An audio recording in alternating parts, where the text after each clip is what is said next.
If you've bought land or you're applying to buy property in Nigeria, you've probably heard these two terms: a deed of assignment and a deed of conveyance.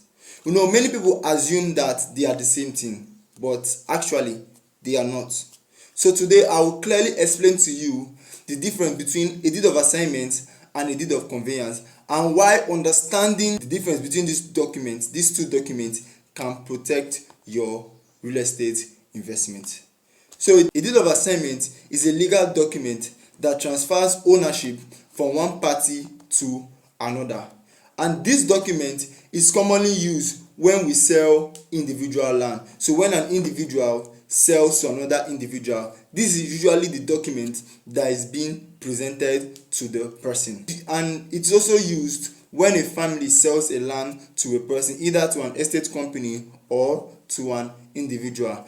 And a deed of assignment is also used by some real estate company, although there are many real estate companies that uses a deed of assignment. But here are the key points I'm going to be leaving with you concerning a deed of assignment. It shows the ownership interest has been transferred. So if you buy a property and you were not issued a deed of assignment, the interest of that owner has not been legally transferred to you. You just paid money, but the person still owns the land because he has not conveyed to you his interest on that property. He's still the owner of the property. And it also contains details of the party, the land, and other consideration.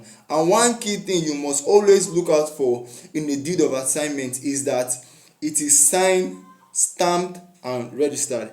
Every deed of assignment document is signed, stamped, and registered. Always look out for those things in a document of a deed of assignment. And most importantly, a deed of assignment is usually the first major ownership document after purchase. So when you buy a property, these are one of the first documents that will be given to you after a land transaction has been made. So let's go to a deed of conveyance. A deed of conveyance is a stronger and more final document. It is stronger and it's more of a final document. It's the last stage of a property documentation that needs to be done when it comes to registering this property at the land registry, because it confirms a complete transfer of legal title, and is also used when you are to go do your C of O.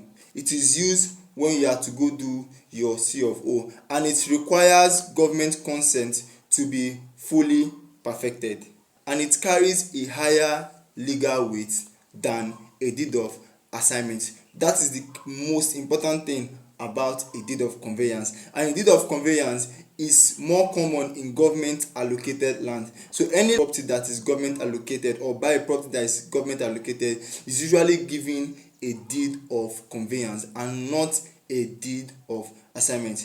Before I go, I'll be listing out two other key differences between a deed of assignment and a deed of conveyance. Now, a deed of assignment is common in private land transaction, but a deed of conveyance is common in government land transaction.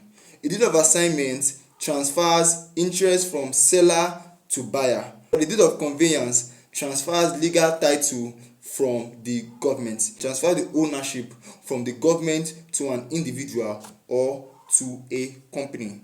A deed of assignment requires government consent to be fully perfected, but a deed of conveyance often follows a statutory allocation, although both of them are valid, but they are used in different contexts.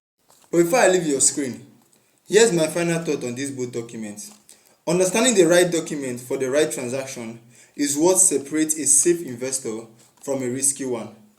Real estate is not just about buying land, it's about buying correctly and legally. So before you buy a property, buy correctly and buy legally. It's Leonard. See you on the next one. Have a nice day.